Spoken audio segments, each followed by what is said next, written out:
우리 사람들은 인생을 살아가면서 여러 가지들을 기억을 합니다. 좋은 것도 기억하고 나쁜 것도 기억하고 이렇게 기억하면서 살아가는 삶의 순간순간들이 저 여러분들에게 분명히 있을 것입니다. 누구에게는 잊지 못하는 어떤 사건들이 될 것이고 또 잊지 못하는 어떤 그런 만남들이 있을 것입니다. 지금까지 살아왔던 우리들의 삶의 발자취를 이렇게 뒤돌아보면서 그런 모습들을 우리 마음속에 소중히 간직하고 또 여기는 것, 이것 또한 매우 소중하고 중요하다고 생각이 됩니다. 그것이 좋은 것이었던 나쁜 것이었던 우리 삶 속에 함께 인생을 이루었던 순간들이기 때문에 그 모든 것이 더해져서 오늘 저와 여러분들이 살아가는 인생이라고 하는 것을 이루지 않나 생각이 됩니다.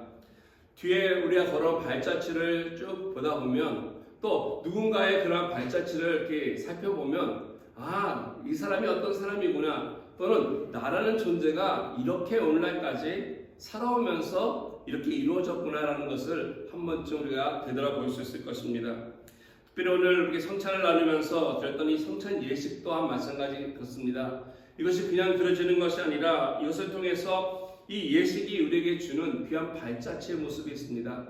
바로 예수 그리스도의 십자가의 죽으심을 통해서 우리를 향해서 헌신하신 그 사랑이 이 가운데 있고 그 부활의 능력을 다시 한번 기억하게 하여서 우리가 이 땅 가운데 예수 믿고 살아가는 사람으로서 그리스도에게 속한 사람임을 다시 한번 확인시켜주는 신앙의 행위라고 생각이 됩니다.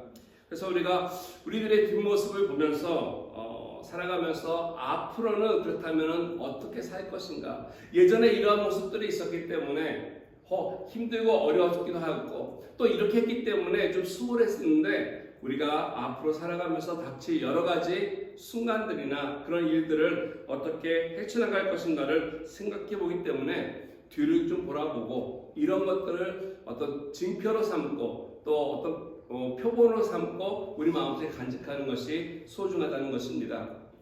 저 여러분들 과거에도 인도하신 하나님께서 분명히 미래에도 함께 하실 것입니다. 그렇기 때문에 특별히 예전에 내가 왔던 그 발자취 가운데 하나님과 함께 했던 발자취는 더욱더 귀한 것이 될 것입니다.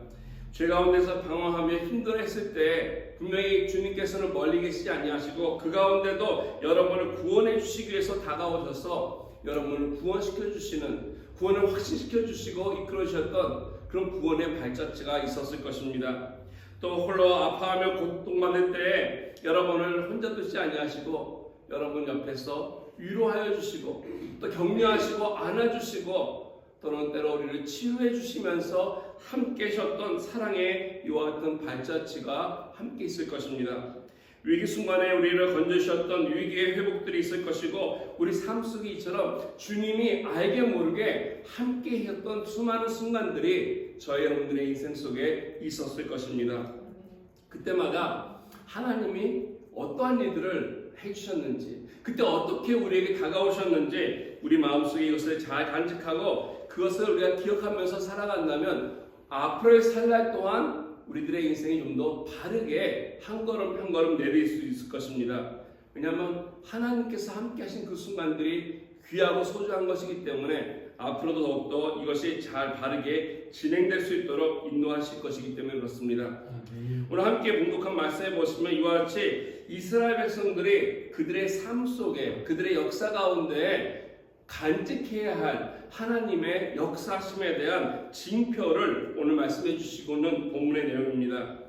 여러분 아신 대로 하나님께서는 이스라엘 사람들에게 정말 많은 축복이라는 것을 허락해 주셨을 것입니다.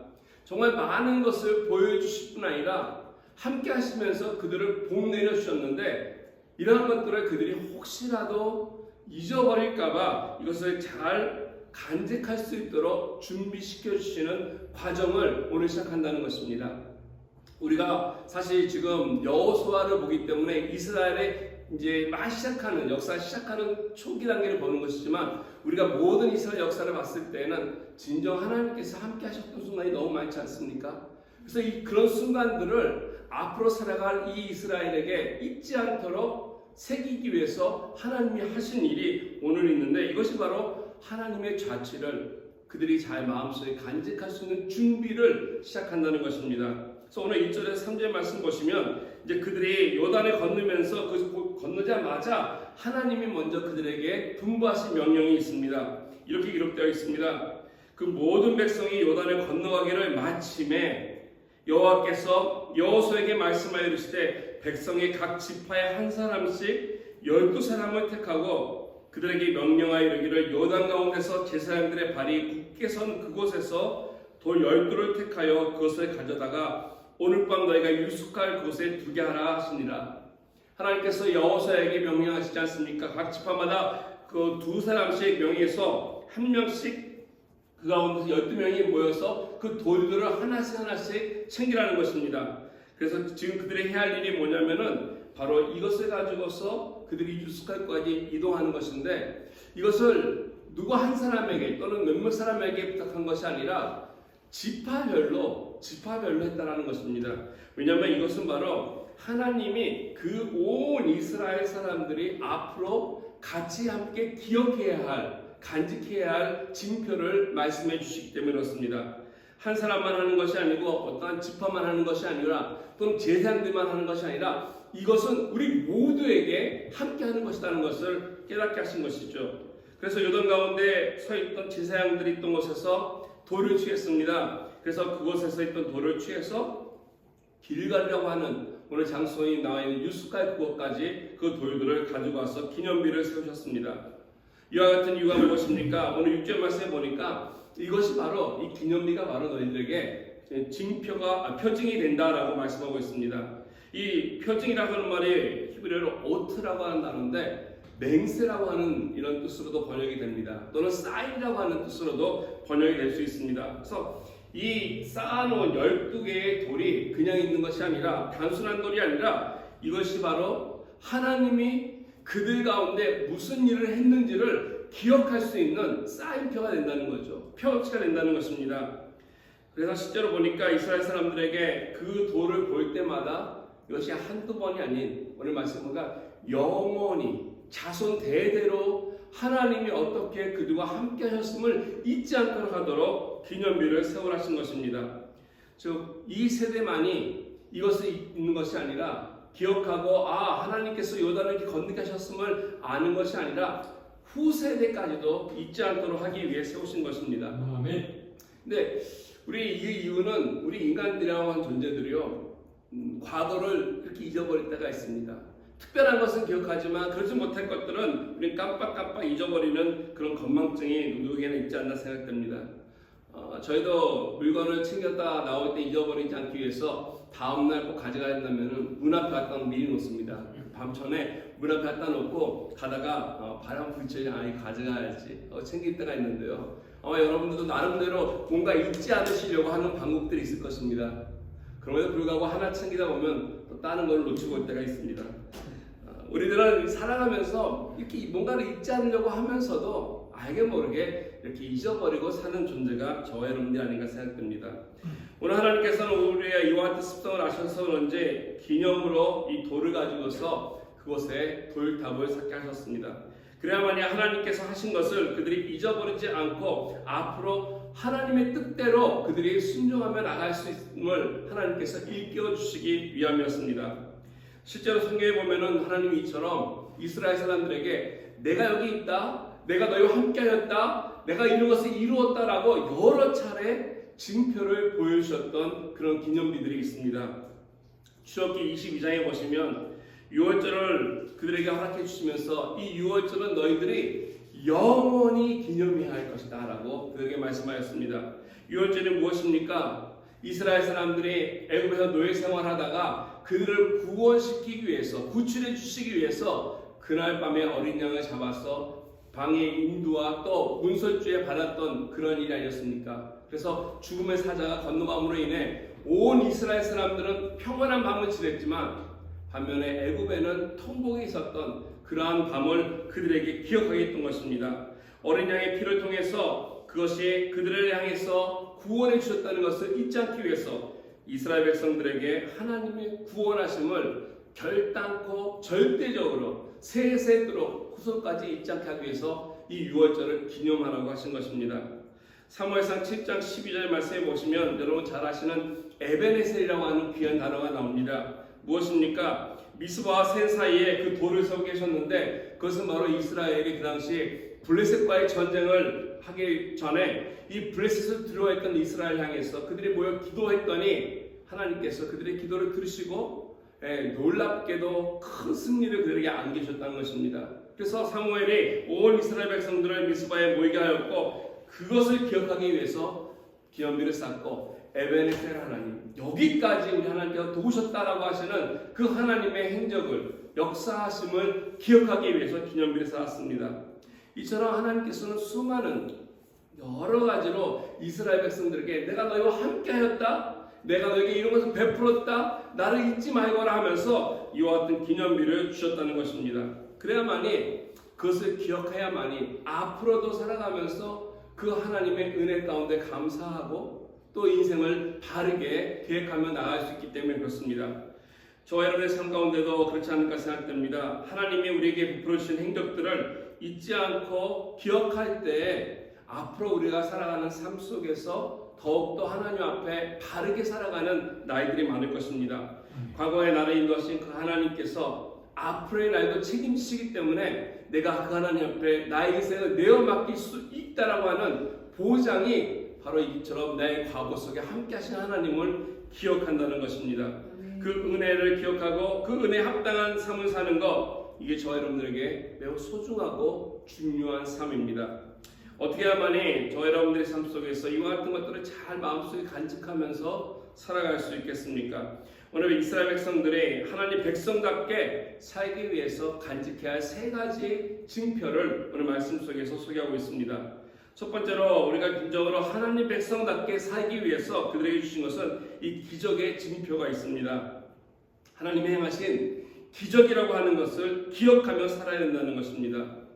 오늘 함께 본문 읽지 않았지만 오늘 전체 4장 전체 이야기이기 때문에 19절에서 22절 말씀 잠깐 보시기 바랍니다. 19절 말씀인데요. 19절에 보니까 이렇게 나와 있습니다. 첫째 달 10일에 백성이 요단에서 올라와 여리고 동쪽 경계 길갈에 진침해라고 얘기하고 있습니다. 길갈이라고 하는 곳에 그들이 올라와서 그 길갈이라고 하는 곳에서 진을 쳤다라고 이야기 나오고 있습니다. 길갈은 요단에서 한 8km 정도 떨어진 것이죠. 강에서 그렇게 가까운 곳은 아니었습니다. 8km 정도 떨어진 곳에다가 새로 진을 치고 이제 여리고 앞에서 대기하고 있는 것입니다. 오히려 여리고에서는 가까웠고 요단을 건넌 후였기 때문에 이런 곳에서 그 이스라엘 백성들이 시딤에서 건너와서 이제 새로운 것에 유숙하였습니다. 제가 이제 다음 주에 5장을 다룰 때 좀 더 자세히 말씀드리겠지만 이 길갈이라고 하는 장소는 이스라엘에게 있어서 매우 중요한 장소입니다. 정치적으로 또 영성적으로 아주 중요한 요소가 되는 것이 이 길갈입니다. 이곳에 이스라엘 사람들이 모이고 그리고 이 세대 만약에 다음 세대도 이 길갈이라는 곳에 모여서 이 기념비를 보는 일들이 있습니다. 이어지는 20절 말씀에 보면은 이렇게 나오고 있습니다. 요단에서 가지고 온 12돌을 가지고 기념비를 세우라라고 하나님은 말씀하셨다는 것이죠. 여기에 기념비를 세워둔 것은 그냥 돌이 아니라 다른 데서 막 가져온 것이 아니라 바로 요단에서 가져온 것입니다. 좀 먼 거리였지만은 그 돌들을 하나님께서는 가지고 오게 하셨습니다. 이것이 바로 그들의 강을 건널 때 흘러가던 물이 멈추고 그리고 제사장들이 발을 내밀었던 그곳, 제사장들이 서 있던 곳, 그곳에 있는 돌이었습니다. 아무 돌이 아니라 아무 곳에 있는 이 돌멩이를 가져온 것이 아니라 바로 하나님께서 물을 멈추게 하심으로 기적을 행하셨다고 하는 것을 상징하고 나타내고 확인시켜줄 만한 그 돌들을 가지고 와서 기념비를 세우라 말씀하신 것입니다. 그 이유에 대해서는 이어지는 21절과 22절에 밝혀주고 있습니다. 이스라엘 자손에게 말하여 이르되 후일에 너희 자손들이 그들의 아버지에게 묻기를 이 돌들이 무슨 뜻이니까 하거든 너희는 너희의 자손들에게 알게 하여 이르기를 이스라엘이 많은 땅을 밟고 이 요단을 건넜음이라 라고 얘기합니다. 강이라고 하는 것은 흐르는 것입니다. 지금 이스라엘 사람들은 요단을 건너면서 마른 땅처럼 건넜습니다. 그러나 이것이 시간이 지나면서 다음 세대 이야기했을 때 우리가 강을 건넜어 라고 얘기했을 때는 많은 사람들이 후대에 가서는 이 흐르는 강을 건넜다라고 이해할 것입니다. 그런데 오늘 이 돌을 통해서 알 수 있는 것은 흐르는 강물을 걷는 것이 아니라 마른 땅을 밟았다라고 하는, 즉 하나님이 우리를 건너게 하시기 위해서 기적을 일으켰다고 하는 것을 잊지 않도록 한다는 것입니다. 강바닥을 마르게 하심으로 기적을 통해서 이스라엘 민족들이 이 땅을 마른 땅처럼 밟고 갔다는 것, 이걸 잊지 않도록 하기 위해서 이처럼 이 기념비를 쌓고, 이와 같이 하나님께서 너희와 함께 하실 때마다 놀라운 기적을 베풀 수 있음을 그들에게 기억하게 하는 첫 번째 표적이라고 말씀드릴 수 있습니다. 여러분 성경에 보셨다시피 이스라엘 민족 속에는 많은 기적들이 있었음에도 불구하고, 또 이와 같은 놀라운 기적들을 하나님께서 베풀었음에도 불구하고 그들은 기억하지 않았다는 것입니다. 잊어버렸습니다. 잊고 또 잊고, 이처럼 하나님 앞에 오히려 잊어버리고 불신앙적인 모습으로 원망과 절망 가운데 하나님 앞에 나왔던 모습들이 여러분 많지 않았습니까? 홍해를 건너가면서 어땠습니까? 그 놀라운 홍해의 기적의 사건을 그들은 경험했습니다. 뒤에 쫓아오고 있는 바로의 군대들을 하나님께서 멈춰주시고 그들을 마른 땅과 같이 홍해를 건너가게 하셔서 건너는 순간에 아마 그들은 믿기지 않았을 것입니다. 그래서 찬양을 부르고 기뻐하고 춤추고 노래하면서 정말 그 밤새도록 하나님께서 갈라놓으신 그 홍해를 건넜던 기억들을 그들이 싸그리 잃어버렸습니다. 그렇게 건넜건만 사막의 광야에 들어와서 3일 길을 지나면서 물이 떨어지자, 야, 물이 없다고 하면서 우리 돌아가자, 왜 원망하며 왜 우리가 죽을 것이 없어 이곳에 데리고 왔냐라고 하면서 모세를 향해서 원망하며 하나님을 향해서 불평했던 사람들 여러분 기억하실 것입니다. 마라의 그 쓴물을 하나님께서 다시 단물로 만드셔서 그들에게 목을 축이게 하셨고 반석을 깨뜨려서 생수가 나게 하셨습니다. 하나님께서는 그들에게 놀라운 일들을, 그럼에도 불구하고 고기가 없다 해서 고기를 주셨고 힘들다고 할 때마다 그들에게 기적을 베풀어 주시면서 하나님이 함께 하심을 보여주셨다는 것입니다. 그래서 하나님께서는 이와 같은 이스라엘 사람들, 까마귀 고기를 먹었는데 자꾸 잊어버리는 그들에게 잊지 않게 하기 위해서, 야, 이제는 건너가면서 돌을 가져가라는 것이죠. 이 돌에다 새겨놓겠다는 것입니다. 그래서 이 돌을 통해서 하나님의 기적의 발자취를 기억하게 했다는 것이죠. 여러분들은 얼마나 하나님의 은혜를 기억하시며 살아가고 계십니까? 하나님께서 이렇게 베풀어 주신 은혜들을 가만히 보면 너무나 많은데 기억할 시간들이 없고요. 우리는 그거를 잘 기억하지 않습니다. 나에게 베풀어 줬던 축복의 장소들, 과거에 함께 하셨던 순간들, 이런 것들이 이렇게 빨리빨리 떠오르지 않는다는 것입니다. 하나님과 함께 했던 그런 것들이 아니라 오히려 나의 힘들었던 순간들과 어렸던 순간들은 내 마음속에 상처를 남기도 하고 고통을 남아서 기억이 너무나 나는데, 하나님이 함께 하셨던 것은 우리가 자꾸 잊어버리며 살고 있지 않습니까? 과거에 우리 향해서 베풀었던 놀라운 기적들과 함께 하심에 대해서 우리는 오늘 다시 한번 이것을 기억하면서 하나님 앞에 나갈 때 내 앞으로 미래 살아가는 삶 속에 그 은혜의 발자취들이 나로 하여금 당황치 않게 하고 어려움이 또 할지라도 이것을 능히 넘어갈 수 있도록 우리에게 격려가 되고 위로가 된다는 것입니다. 지금 이제 아마 팬데믹 때문에 좀 많은 사람들이 많이 괜찮아진 것 같은데요. 예전에도 팬데믹에 대해서 얘기했을 때, 처음 당했을 때 많은 사람들이 서쳤던 것 같습니다. 옛날에도 있었다는 것이죠. 아마 우리가 살고 있는 세대는 아니었습니다. 우리가 아다시피 19세기, 지난 세기만 해도 여러 차례 팬데믹이 우리 일상에 있었습니다. 특히 19세기 말에 보면은 바로 놀라웠던 팬데믹 가운데 콜레라가 있었는데, 이 콜레라는 원래 인도에서 시작된 거라고 얘기합니다. 인도 겐자스 강에서 있었던 바이러스 통해서 그 인도에 있던 콜레라가, 인도가 영국의 식민지 아니었습니까? 그런 바람에 영국으로 가는 바람에 온 유럽에 이 콜레라가 퍼지면서 정말로 끔찍하도록 수많은 사람들의 생명을 앗아갔습니다.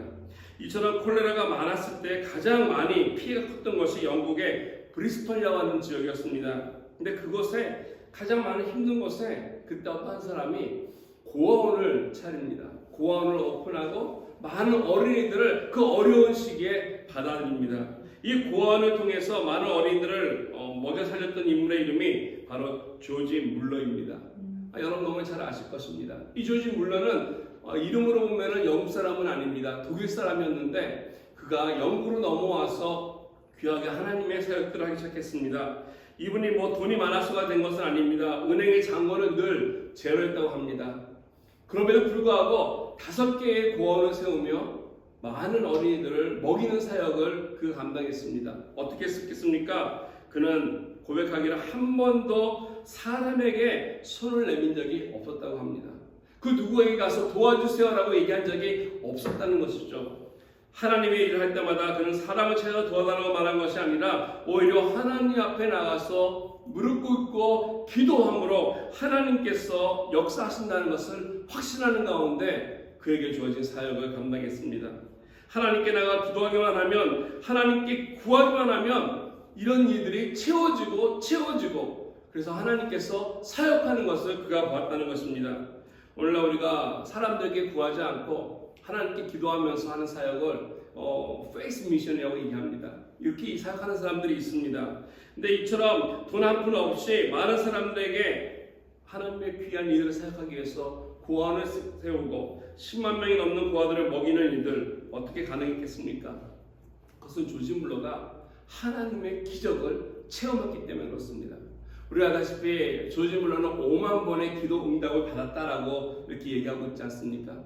5만 번의 기도 응답을 받았다는 것은 다른 말로 하면 그가 5만 번의 기적을 체험했다라고 하는 것입니다. 여러분, 기적을 한 번, 두 번만 체험해도요, 기적을 일으키는 그 존재를 내가 믿습니다.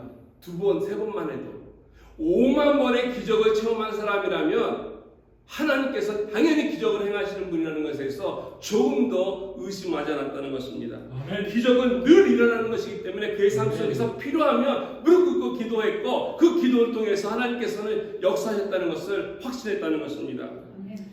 많은 사람들이 조지 물러의 얼굴을 보면서 주변 사람들이 이렇게 얘기했다고 합니다. 그의 얼굴을 보면은 시편 23편이 떠오르고 시편 24편이 써있는 것 같다라고 했다고 합니다.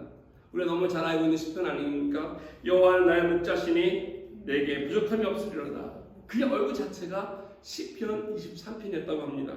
그는 밝았고 두려워하거나 염려하지 않았습니다. 왜 그렇습니까? 기도하면 기적이 일어났기 때문에 그렇습니다. 기도하면 하나님께서 채워주는 이와 같은 믿음이 있었고 늘 그것이 너무 당연하고 자연스러운 것이었기 때문에 그렇습니다.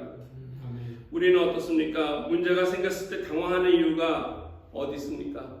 하나님을 우리가 온전히 신뢰하지 않기 때문에 그렇지 않습니까? 하나님의 능력이 부족하다고 생각하기 때문에 그렇지 않습니까? 뭔가 내 힘으로 풀어보려고 하고 내 능력으로 헤쳐나가려고 하기 때문에 기도하지 않는 것이고 혹 기도하더라도 그 하나님을 온전히 믿지 않기 때문에 내 삶 속에 함께 하심과 내 삶 속에 역사하시는 그 하나님을 우리가 체험하지 못하고 살고 있지 않습니까?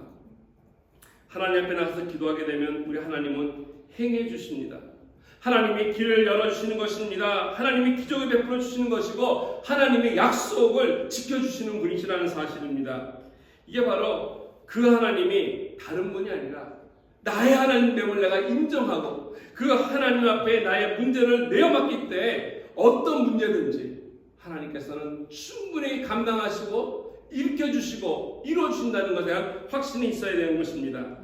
이런 면에서 우리가 하나님의 백성으로 살아간다는 것, 그냥 오늘 믿음만 지키는 것이 아니라 과거에 나와 함께 했던 하나님의 그 역사를 내가 다시 한번 기억하면서 오늘도 또 앞에 있을 일에 대해서 하나님 앞에 이 기적의 징표를 잊지 않고 살아가는 삶입니다. 두 번째로 우리가 하나님의 백성답게 살아가려면 오늘 말씀을 통해서는 인재의 징표를 간직해야 한다는 것입니다. 내가 고난당할 때에 또 하나님께서 그 가운데 함께 하셨음을 기억해낸다는 것입니다. 이것이 있으면 어떠한 고난의 강이라도 우리는 통과할 수가 있다는 것입니다. 오늘 9절 말씀 보시면 여호수아가 한 개의 돌기둥을 세운 사실을 기록하고 있습니다. 그러니까 하나가 아니라 또 하나, 2개의 돌기둥을 세웠다는 것이죠. 9절 말씀에 보니까 여호수아가 또 요단 가운데 곧 언약궤를 맨 제사장들의 발이 선 곳에 돌 10그릇을 세웠더니 오늘까지 거기에 있더라. 여기 보니까 또라고 하는 말씀이 나오고 있는데요. 이게 그러니까 하나님께서 그를 향해서 2개의 기념비를 세우라고 하신 것이죠. 하나는 그 이미 말씀드린 것처럼 돌을 하나씩 가져가서 각 지파마다 하나씩 갖고 와서 길갈에다가 세운 것입니다. 땅 위에 세운 것입니다. 그래서 땅 위에 12개의 돌이 쌓이자 모든 사람들이, 모든 지파들이, 온 이스라엘 사람들이 오가며 그것을 보게 되었습니다. 그리고 그래 맞아요. 저 돌들을 기억하면서 하나님이 우리를 이 요단을 마른 땅처럼 걷게 하셨지라고 하는 것을 기억하게 하는 기념이었고요. 두 번째는 이것이 땅이 아니라 오늘 본문을 자세히 보면은 제사장들이 서 있는 곳에 열두를 세우라 말씀하였습니다. 제사장들이 서 있던 곳은 요단강 한가운데였습니다. 그 가운데에 돌을 세우라는 것입니다. 지금은 이스라엘 사람들이 건너가고 있었기 때문에 마른 땅이었습니다. 강이 흐르지 않습니다. 그렇기 때문에 그곳에다가 돌을 세우는 거 지나가면서 많은 사람들이 보았을 것입니다. 제사장이 어렵게는 메고 서 있었고 옆에 12개의 돌이 쌓여있는 것을 볼 수 있으나 이미 그들이 다 지나간 후에는 다시 강물이 흐를 것입니다. 강이 흐르고 다 덮을 것인데 왜 그곳에 돌을 쌓라고 한 것이었겠습니까? 실제로 18절 말씀을 참고로 보시면 이렇게 나와 있습니다. 여호와의 언약궤를 맨 제사장들이 요단 가운데서 나오며 그 발바닥으로 육지를 밟는 동시에 요단물이 본 곳으로 도로 흘러서 전과 같이 언덕에 넘쳤더라. 물이 많았던 그런 시기였기 때문에 나오자마자 그 12개에 쌓은 그 돌탑은 보이지 않았을 것입니다. 물이 같이 덮쳤습니다. 지금은 말라있으니까 모든 사람이 봤지만 다시 물이 흐르기 시작했는데 보이지 않는 곳에 왜 기념비를 쌓았을까?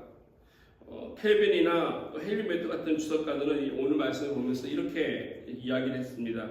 이것은 바로 우리가 눈으로 볼 수 없으나 이 기념비를 백성들 가슴에 새긴다는 상징으로 이 강물 속에다가 세우게 하였다라고 이렇게 주회를 달아놨습니다.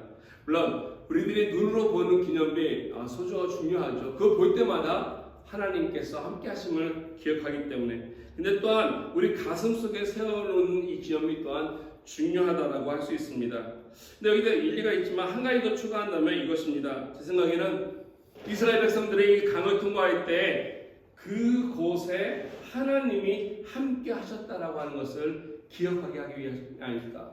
기적만 베푸는 능력의 하나님이 아니라 이스라엘 백성들이 마른 강을 지금 지나가고 있을 때 그 순간에 하나님이 멀리 계신 것이 아니라 함께 하셨다고 하는 것을 그들에게 기억하기 위함이라는 것이죠.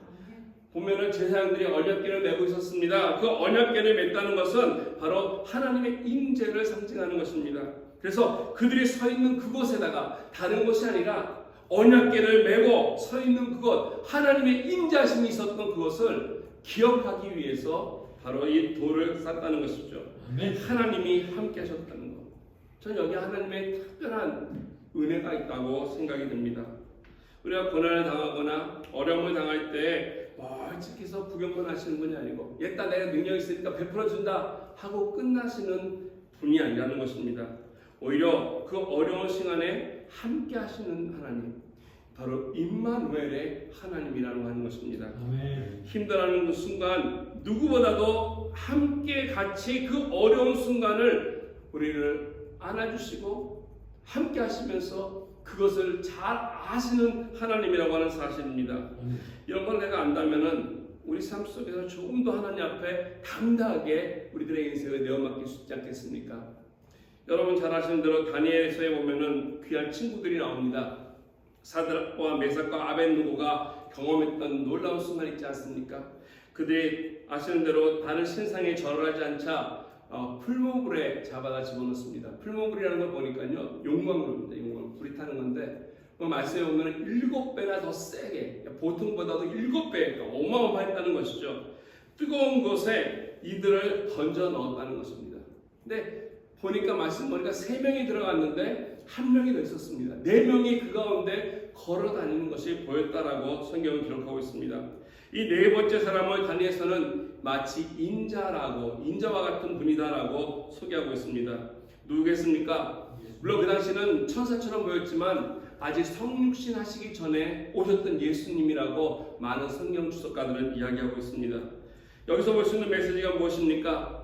고난의 풀무보 가운데서도 그 곁에 주님께서 함께 하신다는 것이죠. 그들을 그냥 지켜주시는 것만이 아니라 함께 그 가운데 있어서 우리를 위로하시고 평안케 하시고 격려케 해주신다는 것입니다.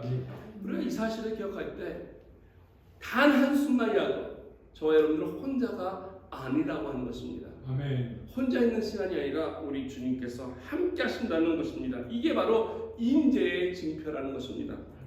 이게 분명할 때 우리가 무슨 일 당해도 당황치 아니하고 상처받지 않고 그 어려운 순간들이나 난해한 순간들을 우리는 잘 헤쳐나갈 수 있을 것입니다. 우리가 겪는 많은 시험들 가운데서 참 힘들어하는 것들이 있는데 이것은 관계가 깨질 때 오는 아픔들입니다. 누군가의 배신을 통해서 내 마음속에 남는 아픔이 있고요. 또 이와 같은 이 아픔 속에서 헤어나오지 못해서 좌절하는 사람들이 또 얼마나 많습니까?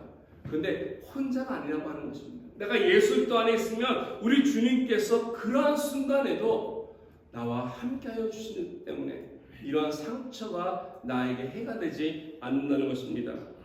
그 어떤 경우라도 하나님 내 곁에 계시다고 하는 것을 확인한다면 우리는 어려운 순간을 극복해 나갈 수 있다는 것이죠. 다윗이 이것을 잘 경험했던 것 같습니다. 다윗이 쓴 시편들을 보다 보면은 정말 어렵고 힘든 고난의 순간들, 외로움의 순간들, 고통 가운데 있었던 순간들, 배신당해서 어렸던 순간들은 그는 하나님 향해서 귀한 고백들을 합니다. 시편 86편 마지막 절에 17절에 보면은 이러한 말씀을 합니다. 은총의 표적을 내게 보여주십시오. 그러면 나를 미워하는 그들이 보고 부끄러워하오리니 여호와여 주는 나를 돕고 위로하시는 이이시다.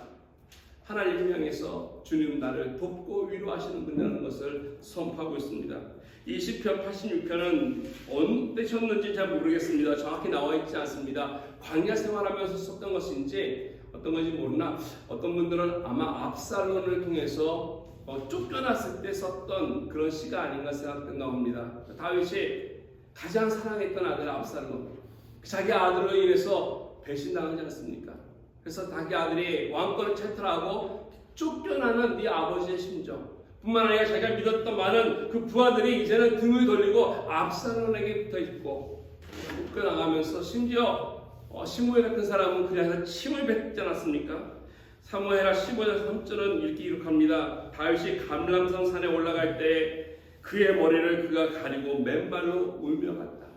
얼마나 치욕적인 모습이 아닙니까? 왕이었는데 지금 자기 아들로 인해서 쫓겨나면서 얼마나 고통스럽고 힘들었겠습니까? 그때 쓴 시라고 하는데요. 이것을 보면서 우리가 시편 86편에 읽다면은 그가 하나님께 구하는 이 기도의 마지막 내용이 있지 않습니까? 하나님 은총의 표적을 내게 보이소서. 은총의 표적을 내게 보이소서. 그러면 나를 미워하는 그들이 보고 부끄러워하오리니 여호와는 나를 돕고 위로하시는 분이다. 하나님 나에게 다른 거 필요 없습니다. 은총의 표적을 주십시오. 사랑의 표적을 주십시오라고 다윗은 구했다는 것입니다.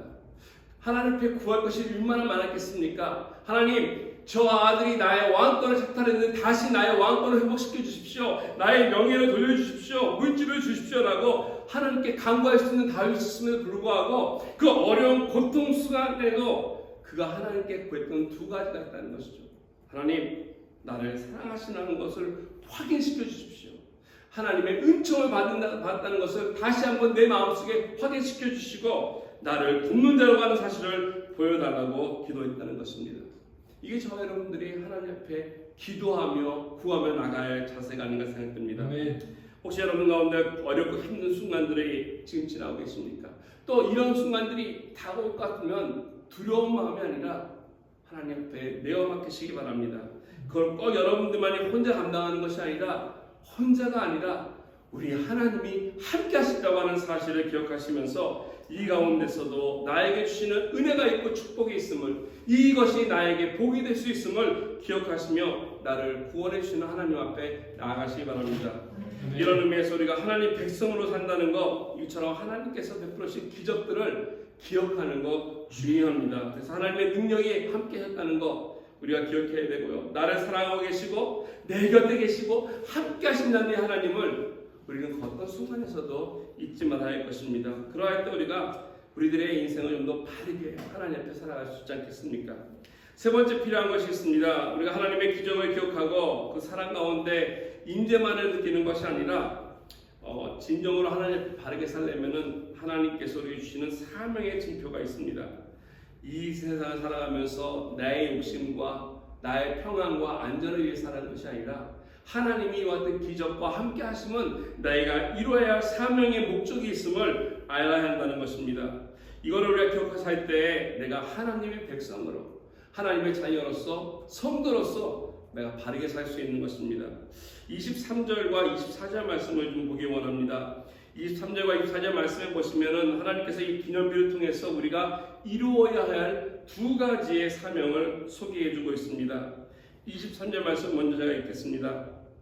너희 하나님 여호와께서 요단물을 너희 앞에 마르게 하사 너희를 건너게 하신 것이 너희 하나님 여호와께서 우리 앞에 홍해를 말리시고 우리를 건너게 하신가 같았다라고 여호수아는 이야기하고 있습니다. 요단강을 건너는 것을 지금 건너가는 많은 이스라엘 백성들은요, 홍해를 가나서 건너갔던 경험을 자기와 갈렙 외에는 하지 않았습니다. 얘기로만 들었습니다. 홍해를 가는 걸 이야기만 들었는데 이제는 진정으로 요단을 마르게 하셔서 건너가겠다는 것을 그들이 보고 있었습니다. 그래서 어떻게 보면은 이 홍해를 갈랐다고 하는 것 영적인 의미에서 이스라엘 백성들을 구원시켜줬다고 하는 놀라운 구원의 사건이라고 할 수 있습니다. 그렇다면 이제 요단을 건너서 이스라엘 백성들에게 가나안으로 들어가게 하는 이 놀라운 사건은 하나님께서 구원받은 백성이 약속하신 그 땅으로 들어가는, 확신시켜 주시는 사건이라고 할 수 있습니다. 이게 바로 저와 여러분들의 크리스찬의 삶이 아니겠습니까? 예수 그리스도로 말미암아 구원받고 끝나는 것이 아니라 이제 구원받은 우리가 영원한 하나님의 약속을 향해서, 영생을 향해서 나아가는 삶이 주어져야 한다는 것입니다. 어린 양의 피로써 그들이 출애굽했다면은 이제는 하나님께서 요단을 건너서 약속의 땅으로 건너가야 하는데 이때 그들이 하나님 백성으로서 해야 할 사명이 있다는 것입니다. 이어지는 24절에 나와 있습니다. 보니까 이렇게 기록합니다. 이는 땅의 모든 백성에게 여호와의 손이 강하신 것을 알게 하며 너희가 너희 하나님 여호와를 항상 경외하게 하려 하십니다 라고 말씀하고 있습니다. 그들이 길갈에다가 기념비를 쌓고 나타나는 두 가지 목적이 얘기하는데, 첫 번째는 모든 사람에게, 즉 모든 족속들에게 하나님을 알리는 것입니다. 모든 열방들에게 우리와 함께 하시는 하나님, 우리를 인도하시는 하나님, 내가 믿고 있는 이 하나님은 강하신 분이라는 것입니다. 기적의 하나님이시다, 능력의 하나님이시다, 초자연적인 하나님이시다, 우주 만물을 주관하시는 주관자이심을 알리는 것입니다. 두 번째는 바로 이스라엘 사람들이 그 하나님을 경외하는 백성이라는 것을 알려야 한다는 것입니다. 저 여러분들의 사명이 여기 있지 않을까 생각됩니다. 이 세상을 향해서 우리 하나님이 어떤 분인지를 알리는 것 중요합니다. 그러나 그 하나님을 경외하는 것 또한 중요하다는 것입니다. 내 자신을 통해서 하나님이 누구인가를 많은 사람들에게 선포하는 것, 이게 바로 우리 올리온교회가 세워진 목적 아니겠습니까? 아멘. 하나님을 경외하고 그 하나님을 알리는 사역, 이것이 바로 오늘 하나님께서 여호수아를 통해서 이스라엘 백성들에게 기념비를 세우게 하신 목적입니다. 기념비를 볼 때마다 저 하나님이 어떤 분인지를 깨닫게 하고 하나님이 얼마나 능력 있는 분을 알게 하고 그 하나님을 경외하게 하는 마음, 두려워하게 하는 마음, 이 마음이 있어야 한다는 것입니다. 그 하나님 향해서 존귀와 영광을 돌리게 하는 것, 이게 바로 하나님께서 세우게 하신 이 기념비의 참된 목적입니다. 저와 여러분들의 삶 속에 하나님께서는 이와 같은 놀라운 일을 예수 그리스도를 통해서 해주셨습니다. 그래서 어떻게 보면 저와 여러분들이 이 길갈에 세웠던 이 기념비와 같은 기념비적인 삶을 사는 존재라는 것입니다. 아멘. 저와 여러분들이 그냥 예수 믿고 살아가는 것이 아니라 사람들이 우리들을 볼 때, 세상 사람들이 우리들의 삶을 볼 때, 하나님이 살아계시는구나, 능력의 하나님이 저기 있구나, 그 하나님을 우리가 알려야 하는 사명이 있다는 것입니다. 우리들의 삶을 통해서 보여줘야 하고 우리들의 경외함을 통해서 하나님의 예배함으로 말미암아 하나님께서 우리를 구원해 주셨다고 하는 것을 확인시켜줘야 한다는 것이죠. 과연 우리들을 하나님께서 우리를 보면서 너는 정말 나의 기념비처럼 살고 있느냐 물으신다면 여러분 어떻습니까? 여러분 삶 속에 기적의 징표가 있고 또 하나님이 함께 했다고 하는 이런 징표들이 있습니까? 히브리서 12장 16절 말씀이 있는데요. 제가 히브리서 읽다 보면 이 말씀 예전에 큐티하면서 그랬지만은 오늘 말씀 준비하면 다시 한번 더 새기는데, 이 말씀을 보면 제 마음속에 이렇게 찔림이 좀 있습니다. 거기 보면 이런 말씀이 있습니다.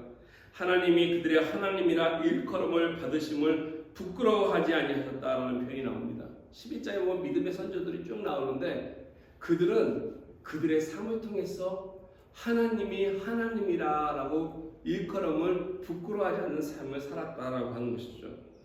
이걸 보면서 과연 내 삶을 보면서 하나님께서는 나를 자랑스러워 하실까?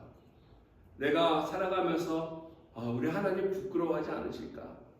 정말로 내가 하나님의 영광이 되고 자랑이 되는가라고 하는 질문 던진다면 솔직히 자신이 없습니다. 왜냐하면 저와 여러분들 그렇지 않습니까? 기념비적으로 살지도 못하고요. 우리는 넘어지고 두려워하고 실수하고 다르게가 아니라 삐뚤게 살아갔던 모습들이 너무나 많다는 것입니다. 그럼에도 불구하고 우리가 기억해야 할 것이 있는데 그것은 나 혼자 된다는 것이 아닙니다. 나 혼자 살아보면 나를 보면은 나는 기념비가 될 수 없고 하찮은 인생일지 모르나 내 안에서 역사하시고 내 안에서 일하시기 시작하는 그 하나님께 내 인생을 내어 맡길 때 내가 내 안에서 하는 것이 아니라 하나님이 하실 때 달라진다는 것입니다. 내가 내 인생을 핸들링 하려고 한다면은 힘들고 어렵고 바로 서지 못할 것입니다. 근데 하나님이 일하게 하시게 하면 하나님이 일하게 놔두면 기적이 보이고 역사가 일어나며 내 인생이 하나님께 끌려가는 인생이 되어서 하나님의 놀라운 기념비적인 삶을 살게 될 것입니다. 정말로 이와 같은 삶을 살기 위해서는 우리들의 삶 속에 하나님의 일하심을 좀 이렇게 놔두셔야 될 것 같습니다. 내가 하는 것이 아니라 하나님 역사하실 수 있도록 허락도록 놔두는 기도와 자세가 필요하지 않을까 생각됩니다. 팬데믹 전인 것 같습니다. 빛과 소금을 읽던 중에 그것에 이렇게 소개된 간증을 화요시간 냈다 보면 이렇게 하나다 있거든요. 읽는데 거기 간증 잘 안 읽지만 UCLA라고 하는 단어가 이렇게 나와가지고 보게 되었어요. 우리 얘가 UCLA 다니고 때라서 보니까 거기 한 그 여자 대학생의 간증이 기록이 되어 있더라고요. 잇따라 이 여자애가 한국에서 유학을 와서 어렵게 유학 생활하고 있었는데 아버지가 뇌졸중으로 쓰러졌다는 연락을 받고 한국을 나갔습니다.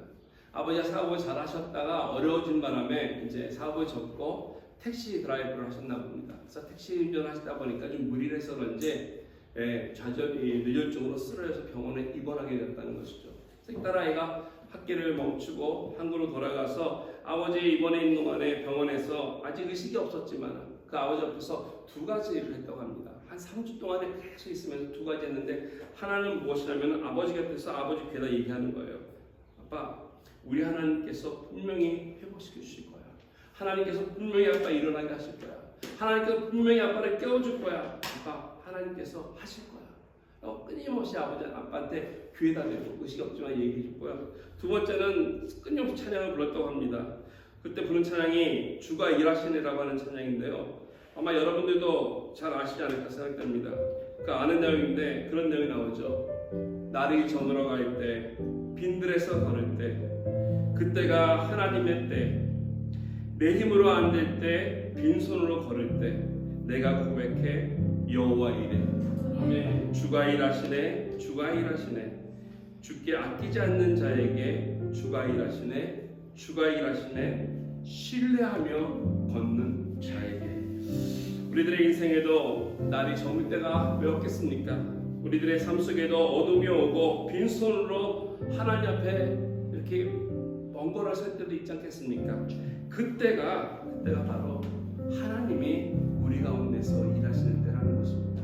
하나님께서 역사할 수 있도록, 하나님께서 일하실 수 있도록 놔둘 때 모든 것을 예비하신 하나님께서, 여호와 일 하나님께서 준비해 주신 것들을 우리에게 마음껏 보여주시도록 하나님께 허락해 주시기 바랍니다. 그래서 여러분 마음속에 이와 같은 고백이 있기 바랍니다. 나는 무능하고 좀 미약하지만 내 안에서 일하시는 하나님은 이 온 천지를 창조하신 하나님, 모든 걸 주관하신 하나님이기 때문에 내가 어떤 상황이 있든지 어떤 어려움이 있든지 나를 피하게 하시고 그리고 나를 건져주시고 그리고 나의 하나님 되신다고 하는 고백이 저와 여러분들에게 있기 바랍니다. 우리 같이 기도하기 원합니다. 기도할 때 이 시간 하나님, 이와 같은 하나님께서 기적을 베풀어 주셨다는 거 잊지 않게 하시고 나와 함께 하심으로 말미암아 그 임재하심이 나를 온도상이 할 뿐 아니라 내일도 그 하나님 앞에 믿고 나와서 나에게 주신 사명, 기념비적인 사명을 잘 살아갈 수 있도록 함께 기도하며 나가도록 하겠습니다.